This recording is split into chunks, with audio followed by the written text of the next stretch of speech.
Welcome back guys, स्वागत है आप सभी का हमारे यूट्यूब चैनल बॉटनी लेक्चर में। एक बार फिर से आप सभी का स्वागत है। एक बार फिर से ऐसी इन्फॉर्मेशन लेकर के आपके सामने हम आए हैं जो कि बहुत ही ज़रूरी था, बहुत इम्पोर्टेंट था। सबके मन में ऐसे सवाल उठ रहे हैं कि नई शिक्षा के अकॉर्डिंग, यानी जो नई शिक्षा नीति लागू हुई है, नेशनल एजुकेशन पॉलिसी जो 2020 के अकॉर्डिंग क्या क्या बदलाव हुए हैं यूनिवर्सिटी में, किस तरह से छात्रों का एग्ज़ाम होगा और उन्हें विषयों का चयन कैसे करना होगा। ये बहुत मन में डाउट चल रहा है। काफ़ी छात्र ऐसे परेशान हैं कि सेमेस्टर वाइज कर दिया गया है, ये तो ठीक है, लेकिन विषय किस तरीके से चूज करने होंगे ये अभी उन लोगों को डिसाइड करने में बड़ी ही प्रॉब्लम हो रही है। इसीलिए ये वीडियो मैं लेके आया हूँ और यहाँ पर सिर्फ वही उन्हीं बिंदुओं पर चर्चा होगी, उन्हीं बिंदुओं के बारे में डिस्कस करेंगे जिनसे छात्रों का डाउट क्लियर हो सके। इसलिए आप लोग हमारे साथ वीडियो में बने रहिएगा और जो लोग पहली बार ज्वाइन कर रहे हैं वो लोग चैनल को सब्सक्राइब कर लें। चलिए आगे बात करते हैं, पॉइंट पर चर्चा करते हैं कि नेशनल एजुकेशन पॉलिसी 2020 के अकॉर्डिंग किस तरीके से विषयों का चयन करना होगा छात्रों को। बहुत ही कन्फ्यूजन है, चलिए आइए आपका कन्फ्यूजन दूर करते हैं। तो यहाँ पर पूरे तथ्यों के साथ मैं आपको बताने वाला हूँ और उन्हीं पॉइंट पर चर्चा हम करेंगे जो कि आपके लिए अति महत्वपूर्ण है, जिसको जान लेना आपके लिए बहुत ही ज़्यादा ज़रूरी है। जो भी डाउट हैं, जो भी प्रॉब्लम है, वो सब क्लियर करने वाला हूँ। तो ओके, आइए देखते हैं। गाइस, छात्रों के साथ साथ टीचरों को भी काफ़ी ऐसे टीचर भी जिनको ये पॉलिसी नहीं समझ में आ रही है। तो आइए हम देखते हैं, यहाँ पे आपको बताने वाले हैं। पहले पॉइंट पे यहाँ देखते हैं जो कि सबसे इम्पोर्टेंट है, बिंदु नंबर 10वें पे हम डिस्कस करेंगे और यहीं से इम्पोर्टेंट भी है जानना। इसके पहले का सब तो खुद ही आप समझ सकते हैं, लेकिन यहाँ से आपको समझना बहुत ज़रूरी है, जो कि टीचरों के लिए इसलिए ज़रूरी है कि अगर टीचर छात्र को नहीं समझाएगा तो ज़्यादा दिक्कत होगी। छात्रों को तो वैसे भी नहीं समझ में आ रहा है, इसलिए आपका ये देखना बहुत ही ज़्यादा ज़रूरी है। अगर आपको ज़रा सा भी वीडियो अच्छा लगेगा और लगेगा कि ये आपके लिए यूजफुल है तो आप चैनल को सब्सक्राइब जरूर कीजिएगा, वीडियो को लाइक कीजिएगा। पहला पॉइंट यहाँ पे आपको दिख रहा होगा, स्नातक प्रथम सेमेस्टर में प्रवेश हेतु विषय वर्ग संकाय के प्री रिक्वेस्टिव पात्रता। अब ये क्या है, इसको समझिए। तो गाइस, इसके अंतर्गत उस पॉइंट की चर्चा की जाएगी, यानी जो छात्र इंटरमीडिएट में विषय जो भी उनका रहा होगा उसके बारे में चर्चा की जाएगी और आगे भी स्नातक में आने के बाद, एंट्री करने के बाद उनको कौन से सब्जेक्ट किस तरीके से लेने होंगे, इस बिंदु के अंतर्गत इसी का डिस्कशन होगा। ठीक है, तो आइए देखते हैं। पहले पॉइंट यहाँ पर लिखा हुआ है, विज्ञान वर्ग के विषयों से इंटरमीडिएट करने वाला छात्र, विज्ञान वर्ग से ध्यान दें, साइंस का जो स्टूडेंट होगा उसकी बात कर रहा है, स्नातक स्तर पर विज्ञान संकाय, कला संकाय तथा कृषि संकाय के अंतर्गत प्रवेश प्राप्त करने के लिए एलिजिबल होगा। यानी जो विज्ञान वर्ग का स्टूडेंट होगा वो आर्ट से भी, यानी बीए भी कर सकता है और बीएससी भी कर सकता है, साइंस से भी कर सकता है। पहली पॉइंट बहुत इंपॉर्टेंट है। किंतु यदि छात्र ने हाई स्कूल इंटरमीडिएट स्तर में विज्ञान वर्ग के अंतर्गत गणित विषय लिया है, हाई स्कूल में हो या इंटरमीडिएट में, तो वह वाणिज्य संकाय के अंतर्गत भी प्रवेश प्राप्त कर सकता है। यानी वाणिज्य संकाय फैकल्टी के अंतर्गत भी वो, यानी विज्ञान का, अगर विज्ञान वर्ग की ओर से कोई छात्र है और उसने मैथ लिया है, क्या लिया है, मैथ लिया है इंटरमीडिएट में या हाई स्कूल में, तो गाइज वो क्या कर सकता है, वाणिज्य संकाय के अंतर्गत भी विषयों का चयन कर सकता है। आ गया समझ में? समझ गए होंगे आप लोग। दूसरा पॉइंट समझते हैं, कला वर्ग के विषयों से इंटरमीडिएट करने वाला छात्र, आर्ट साइंस के, आर्ट साइड के बच्चे जो होंगे, जो छात्र होंगे, उनके लिए ये बात है। उन्हें स्नातक में क्या करना होगा, स्नातक स्तर पर कला संकाय के अंतर्गत प्रवेश प्राप्त करने के लिए एलिजिबल हो गए। मतलब जो लोग आर्ट लिए होंगे इंटर में, तो वो लोग बीए ले सकते हैं बहुत आसानी से, उन्हें बीए ही करना होगा, कोई दिक्कत नहीं होगी। ठीक है, किंतु यदि छात्र ने इंटरमीडिएट स्तर पर कला वर्ग के अंतर्गत अर्थशास्त्र या गणित विषय लिया है अथवा हाई स्कूल स्तर पर गणित विषय लिया था, ठीक है, तो वह वाणिज्य संकाय के अंतर्गत भी प्रवेश कर सकता है, कोई दिक्कत नहीं है। जैसे कुछ छात्र ने हिस्ट्री लिया है, ठीक है, इंटरमीडिएट में हिस्ट्री लिया है, या फिर हाई स्कूल में उसने कक्षा 10 में क्या किया है, मैथ लिया था, ठीक है, मैथ लिया था, तो उसने मैथ तो पढ़ा ही है, इसलिए वो ज़रूरी नहीं कि आर्ट साइड में ही पढ़ाई करे। उसके साथ साथ वो वाणिज्य संकाय के अंतर्गत भी पढ़ाई कर सकता है। ओके, कोई दिक्कत नहीं, ये भी बहुत इंपॉर्टेंट है। यानी तीसरा पॉइंट पे ये नज़र डालते हैं, दिया है वाणिज्य वर्ग के विषयों से इंटरमीडिएट करने वाला छात्र, अब जो पार्टिकुलर वाणिज्य में होंगे उनके लिए बात कर रहा है, स्नातक स्तर पर वाणिज्य संकाय तथा कला संकाय के अंतर्गत प्रवेश प्राप्त करने के लिए पात्र होगा। जो वाणिज्य संकाय के अंतर्गत होंगे छात्र इंटर में जिन्होंने पढ़ाई किया, वो आसानी से क्या कर सकते हैं, बीए भी कर सकते हैं, कोई दिक्कत नहीं है उनके लिए। ओके, अपने दोस्तों के पास जरूर वीडियो शेयर कीजिएगा, बिल्कुल भी मत भूलिएगा। कई ऐसे छात्र हैं जिनको बड़ी दिक्कत हो रही है, समझने में बिल्कुल प्रॉब्लम हो रही है, तो उनके पास शेयर करेंगे तो उनका भी डाउट क्लियर होगा। ओके, इस वीडियो को जरूर शेयर करना। नेक्स्ट है कृषि वर्ग के विषयों से इंटरमीडिएट करने वाले छात्र एग्रीकल्चर से स्नातक स्तर पर कृषि संकाय तथा कला संकाय के अंतर्गत प्रवेश प्राप्त कर सकते हैं। यानी जो एग्रीकल्चर से किए होंगे वो आसानी से बीए भी कर सकते हैं और एग्रीकल्चर के अंतर्गत भी एडमिशन ले सकते हैं। ओके, यदि छात्र ने हाई स्कूल स्तर पर गणित विषय का अध्ययन किया है तो वह वाणिज्य संकाय के अंतर्गत प्रवेश प्राप्त कर सकता है, वाणिज्य संकाय के अंतर्गत भी वो प्रवेश कर सकता है। ठीक है, कितना आसान है। नेक्स्ट हो जाएगा इसी में अगला पॉइंट, इसका मतलब हो जाएगा कॉमर्स। ओके, यानी कॉमर्स के छात्र किसी में भी ले सकते हैं एडमिशन बहुत अच्छे से।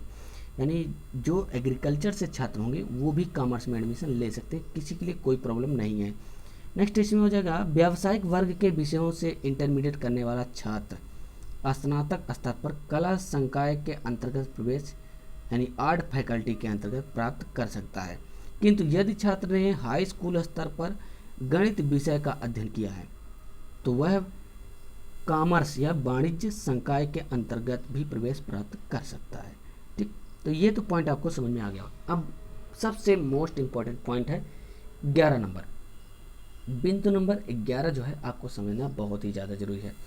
तो प्रिय छात्रों, अगर आपको वीडियो अच्छा लग रहा है तो लाइक कीजिए और चैनल में पहली बार हैं तो सब्सक्राइब कीजिए। अब यहाँ पर देखते हैं, इस पॉइंट को समझ लेना बहुत ही ज़्यादा ज़रूरी है क्योंकि यहाँ से काफ़ी कन्फ्यूजन क्रिएट हो रहे हैं, काफ़ी टीचरों के अंदर भी प्रॉब्लम हो रही है यहाँ से। तो आइए देखते हैं, दिया है कला संकाय के अंतर्गत स्नातक प्रथम सेमेस्टर में प्रवेश हेतु विषय चयन के लिए सब्जेक्ट कॉम्बिनेशन यानी कॉम्बिनेशन सब्जेक्ट होने जरूरी है कला संकाय में प्रवेश करने हेतु। जैसे इस तारीख के अकॉर्डिंग 2018 के द्वारा प्रदान की गई पूर्ववत व्यवस्था को तृतीय मेजर विषय, इलेक्टिव माइनर विषय, अनिवार्य सहगामी विषय और रोजगार परक विषय के चयन के लिए लागू किए जाने वाले नए नियमों की सीमा तक संशोधित करते हुए लागू किया जाना है। ओके, अब इसके अकॉर्डिंग विषयों को 3 खंड में डिवाइड किया गया। यानी अगर कोई बच्चा इंटर में 12th में जो भी विषय लिया रहा होगा, ठीक है, हिंदी, अंग्रेजी, इतिहास, भूगोल जो भी रहा होगा, उसी बेसिस पे यहाँ पर 3 खंड किए गए हैं स्नातक में एडमिशन कराने के लिए। यानी आप बीए करने जा रहे हैं तो ये पॉइंट पहले बीए वालों के लिए है, उसके बाद हम साइंस की बात करेंगे यानी विज्ञान वर्ग के लिए। ठीक, यहाँ पे देखिए सबसे पहला सबसे important point, very most important, इसको समझना बहुत जरूरी है, ध्यान से समझिएगा। तदक्रम में विश्वविद्यालय द्वारा संचालित कला संकाय के विषयों को 3 समूहों में बांटा गया। कला संकाय के यानी आर्ट फैकल्टी के विषयों को 3 ग्रुप में डिवाइड कर, अब तक ऐसी कोई रूल नहीं था, लेकिन अब जो है छात्रों के लिए जो सब्जेक्ट चूज करने हैं वो 3 ग्रुप में आ, ब और सा में कर दिया गया है। ध्यान दीजिएगा, आगे हम इसका जो बॉक्स है उसको हम आपको बता रहे हैं, पूरी लिस्ट ही आपके सामने दिखाते हैं। विभाजित करते हुए राष्ट्रीय शिक्षा नीति 2020 के अनुशंसा के अनुरूप विश्वविद्यालय व्यवस्था के दृष्टिगत इनके चयन संबंधी निर्देश निम्नवत प्रस्तुत किए जा रहे हैं, जिसके अंतर्गत आप सिर्फ इस लिस्ट को देखिए। इस लिस्ट को पहले आप देख लीजिए, समझ लीजिए अच्छे से, एक कला वर्ग के लिए, ठीक है। उसके बाद हम आपको इसके रूल्स क्या हैं उसको बताएंगे। सबसे पहले आप समझ लीजिए, अगर इंटरमीडिएट में आपके 2 कंबाइंड सब्जेक्ट ए से हैं, ठीक है, या फिर 2 कंबाइंड सब्जेक्ट बी से हैं, ध्यान से पहले ये सुनना है कि आप इन तीनों वर्ग में से ए, बी और सी यानी आ, वा, सा, इन तीनों वर्ग में से किसी भी वर्ग से 2 सब्जेक्ट ले सकते हैं। क्या लेंगे? 2 सब्जेक्ट आसानी से आप ले सकते हैं। ठीक, चाहे आप इससे लें, जैसे अगर कोई बच्चा है हिंदी और अंग्रेजी लेना चाहता है तो ले लिया। ठीक, और दूसरा जो विषय होगा वो बी या सी से आसानी से सी से वही विषय वो ले सकता है जो उसका इंटर में रहा होगा। अगर इनमें से आपका इंटर में कोई विषय फंसता है तो एक विषय आप यहाँ से ले सकते हैं और 2 आपको इसमें से लेना होगा। अगर यहाँ से हम नहीं करते ऐसा तो 2 सब्जेक्ट आप यहाँ से ले सकते हैं और एक इसमें से या फिर इसमें से ले सकते हैं, यानी जो विषय इंटर में रहा होगा आपका वही आप यहाँ से ले सकते हैं। आइए पॉइंट से आप समझते हैं। प्रत्येक विद्यार्थी कला संकाय के अंतर्गत स्नातक स्तर पर प्रथम सेमेस्टर में न्यूनतम 2 और अधिकतम 3 विषयों का चयन कर सकता है। न्यूनतम कम से कम 2 विषय, अधिक से अधिक 3 विषय आप ले सकते हैं। ठीक है, सामान्य रूप से प्रथम सेमेस्टर में चयनित विषय का अध्ययन विद्यार्थी को द्वितीय, तृतीय और चतुर्थ सेमेस्टर में भी करना होगा। यानी जैसे विषय आप फर्स्ट सेमेस्टर यानी फर्स्ट ईयर में लेते हैं उसी तरह से आप सेकेंड और थर्ड ईयर में भी विषयों का चयन करेंगे। अब इस पॉइंट को देखिए, आबासा में किसी एक समूह से अधिक 2 विषय ले सकते हैं। ठीक है, किसी एक समूह से 2 विषय का ही चयन कर सकते हैं। किसी एक समूह से 3 विषयों का चयन आप नहीं कर सकते, वही हमने बताया। यानी इन तीनों में से 3 विषय अगर आप एक ही समूह से लेना चाहें तो नहीं ले सकते हैं। ठीक, इसमें से अगर 3 सब्जेक्ट आप लेना चाहें नहीं ले सकते, 2 ही आप चूज करते हैं। किसी एक समूह से सिर्फ 2 विषय ही आप ले सकते हैं और तीसरा विषय आप इन दोनों में से किसी से भी ले सकते हैं, वही ले सकते हैं जो आपका इंटर में रहा होगा। अब अगला पॉइंट बहुत इंपॉर्टेंट है, विद्यार्थी 2 से अधिक भाषा साहित्य विषयों का चयन नहीं कर सकता। अगर यहाँ पे दिया है भाषा, क्या भाषा है? देखिए, हिंदी, अंग्रेजी, उर्दू, संस्कृत, ये सब भाषाएं हैं। ठीक, तो 2 भाषा ही आप ले सकते हैं, हिंदी ले, अंग्रेजी ले, या फिर हिंदी आप ले सकते हैं, उर्दू लीजिए, हिंदी ले या संस्कृत ले, यानी 2 भाषाओं का ही चयन कर सकते हैं। अगर आप चाहें तो तीनों लैंग्वेज ले लें, हिंदी, अंग्रेजी और संस्कृत, तो ऐसा आप नहीं कर सकते हैं। ठीक है, ये पॉइंट है। अगला है, विद्यार्थी 2 से अधिक प्रायोगिक विषयों का चयन नहीं कर सकता। अब कुछ लोग क्या होते हैं उसी में चालाकी करते हैं। अब इस बॉक्स को तो सब प्रायोगिक विषय हैं इसमें। ठीक, तो कुछ लोग अगर चाहें कि तीनों विषय जो हमको लेने हैं, तीनों सब्जेक्ट इसी समूह से ले लें, तो ये आप नहीं कर सकते हैं। समझ रहे हैं बात को? यहाँ से आप ऐसा नहीं कर सकते हैं, रूल नहीं है। ठीक है, इस बार आगे, प्राचीन इतिहास विषय तथा मध्यकालीन एवं आधुनिक इतिहास, इन दोनों को समझिए। एक साथ चयनित नहीं किया जा सकता। कोई छात्र अगर प्राचीन इतिहास और आधुनिक इतिहास, मध्यकालीन इतिहास दोनों लेना चाहे, देखें ये दोनों विषय शास्त्र के अंतर्गत रखे गए हैं, प्राचीन इतिहास और मध्यकालीन आधुनिक इतिहास। इन दोनों को एक साथ कोई भी स्टूडेंट नहीं ले सकता, यानी इनमें से कोई एक ही आप ले सकते हैं, दोनों नहीं ले सकते। समझ रहे हैं बात को? समझ रहे हैं कि नहीं समझ रहे हैं? कोई एक ही ले सकते हैं। अगर आपको समझ में आ रहा है तो वीडियो को खटाक से लाइक कीजिए। ठीक, आगे देखिए, उम्मीद कर रहा हूँ आपको समझ में आ गया। अगला है, समाज शास्त्र विषय तथा समाज कार्य विषय एक साथ चयनित नहीं किया जा सकते। कोई भी छात्र समाज शास्त्र लिया है अगर, तो समाज कार्य विषय नहीं ले सकता। जैसे देखिए, समाज कार्य विषय बी के अंतर्गत आता है, समाज शास्त्र सी के अंतर्गत आ रहा है। लेकिन अगर आपने समाज शास्त्र ले लिया है सी सेक्शन में, तो बी सेक्शन के समाज कार्य विषय आप नहीं ले सकते हैं, बाकी कोई भी आप ले सकते हैं। ठीक है, नेक्स्ट है, हिंदी विषय तथा प्रयोजन मूलक हिंदी विषय एक साथ चयनित नहीं किया जा सकते। हिंदी विषय देखिए, हिंदी विषय सेक्शन ए में रखा गया है। ठीक है, हिंदी विषय आपका सेक्शन ए में रखा गया है और प्रयोजन मूल हिंदी भी यही रखा गया है। इन दोनों को एक साथ आप नहीं ले, जैसे कोई छात्र सेक्शन ए से 2 विषय लेना चाह रहा है, ठीक, तो वो एक साथ 3 विषय नहीं ले सकते, पहला रूल, यानी 3 लैंग्वेज नहीं ले सकते, हिंदी, अंग्रेजी, उर्दू या संस्कृत, 3 लैंग्वेज नहीं ले सकते। दूसरा रूल है कि अगर आपने हिंदी ले लिया है पहले, तो प्रयोजन मूल हिंदी आप नहीं ले सकते हैं। ठीक है, ये भी रूल है, कोई एक ही हिंदी आप लेंगे। अगला है, राजनीति शास्त्र विषय तथा लोक प्रशासन विषय एक साथ चयनित नहीं किया जा सकता। यानी जो राजनीति शास्त्र लेगा, जैसे आप देखिए राजनीति शास्त्र आपके सेक्शन सी में है, तो जो छात्र राजनीतिक शास्त्र लिया होगा लोक प्रशासन शास्त्र प्रशासन नहीं ले सकता। लोक प्रशासन मतलब इन दोनों को एक साथ आप सब्जेक्ट नहीं ले सकते। दो सब्जेक्ट आपको सी से लेना है, ले सकते हैं, लेकिन इन दोनों को एक साथ आप नहीं ले सकते, ये रूल है। ठीक, इन दोनों को भी एक साथ आप नहीं ले सकते, कोई एक दूसरा आपको लेना होगा 9 में से। ठीक, ये रूल है आर्ट फैकल्टी वाले छात्रों के लिए। उम्मीद कर रहा हूँ आपको ये समझ में आ रहा होगा। अगर आपको समझ में आ रहा है दोस्तों, तो हमारे चैनल को एक बार लाइक कीजिए और अपने अन्य दोस्तों के पास शेयर कीजिए और चैनल को सब्सक्राइब कीजिए। आइए अब साइंस वाले छात्रों के लिए हम बात करते हैं। सामान्य प्रक्रिया में विज्ञान संकाय के विषयों के संदर्भ में भी अनुपालित करते हुए विश्वविद्यालय द्वारा संचालित विज्ञान संकाय के विषयों को 3 समूहों में रखा गया। सेम उसी तरह पैटर्न यहाँ भी रखेंगे, जिसमें सेक्शन 1 में यानी ग्रुप ए में फिजिक्स, मैथ, इलेक्ट्रॉनिक, कंप्यूटर रखा गया।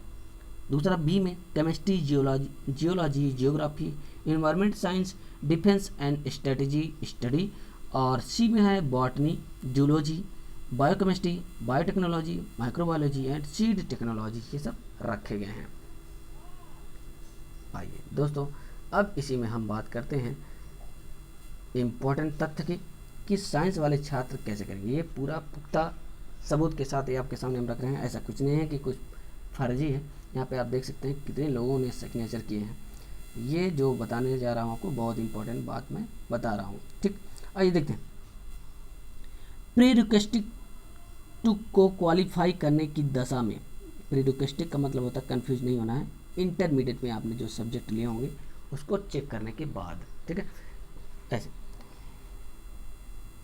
के लिए विषयों के लिए विषय संयोजन के लिए विद्यार्थी ए बी या सी के पृथक पृथक न्यूनतम 2 अथवा अधिक 3 विषयों का चयन कर सकता है।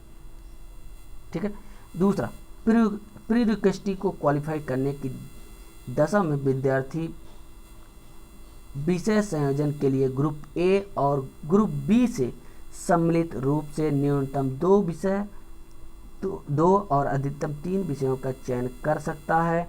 ये कोई दिक्कत नहीं, 3 विषय ले सकता है और मिनिमम 2।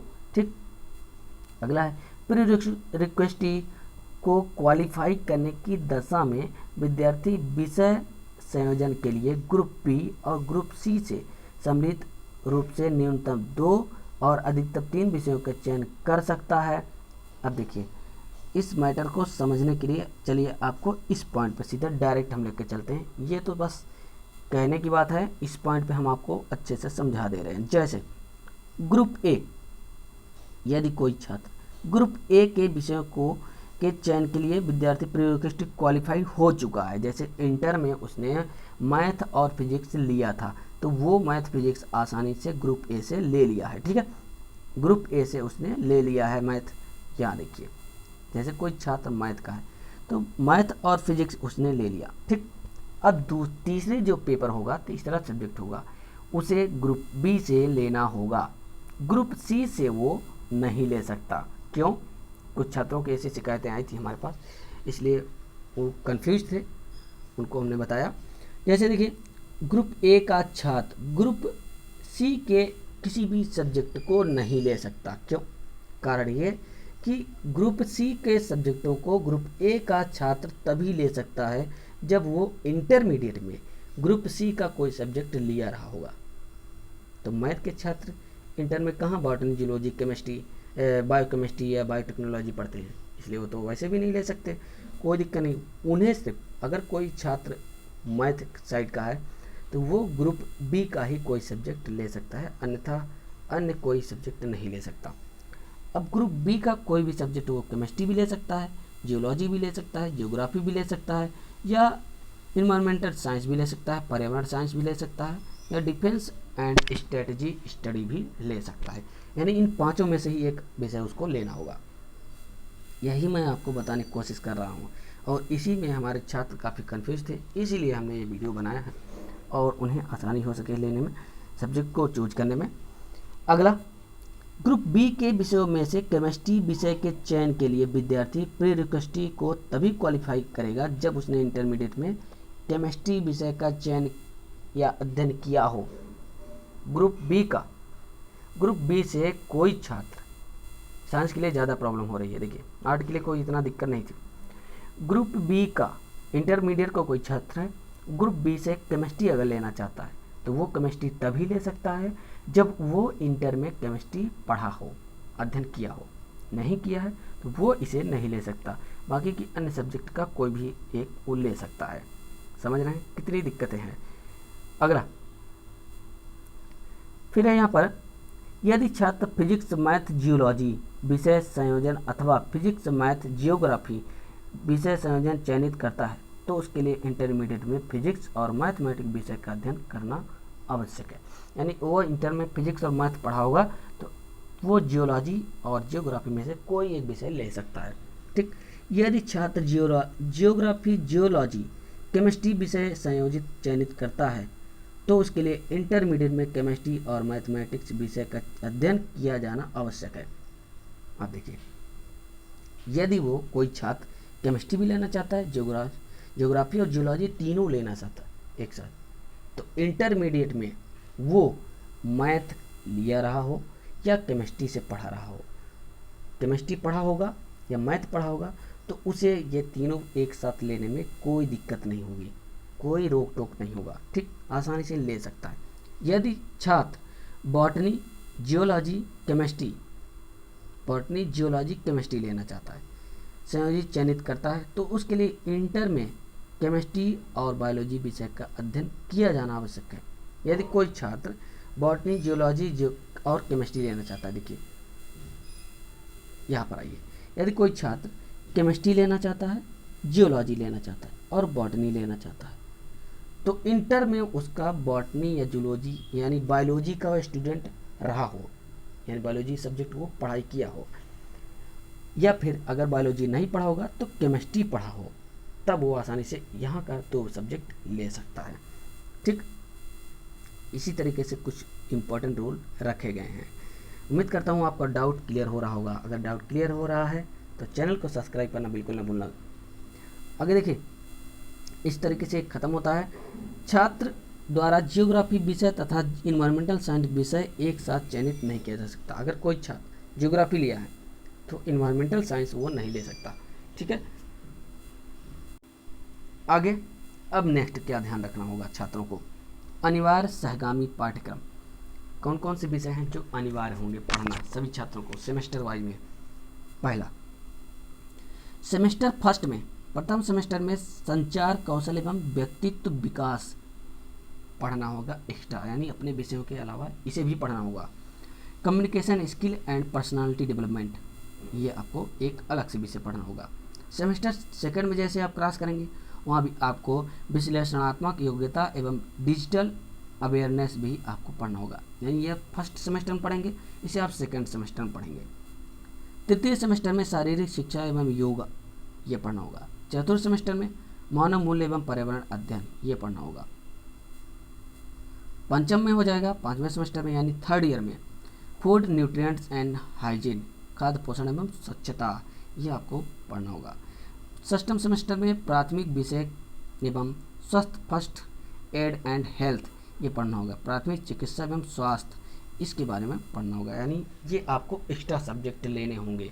3 सब्जेक्ट के अलावा ये एक्स्ट्रा सब्जेक्ट होंगे, आपको हर सेमेस्टर में पढ़ने होंगे एक विषय। तो ये है गाइज आपके लिए यहाँ पर जो पूरा काफ़ी कन्फ्यूजन था, काफ़ी दिक्कत कर रहा था, वो हमने बना दिया है। अब आप इसे देखिए और दोस्तों के पास शेयर कीजिए। ओके, आइए आगे से हम देखते हैं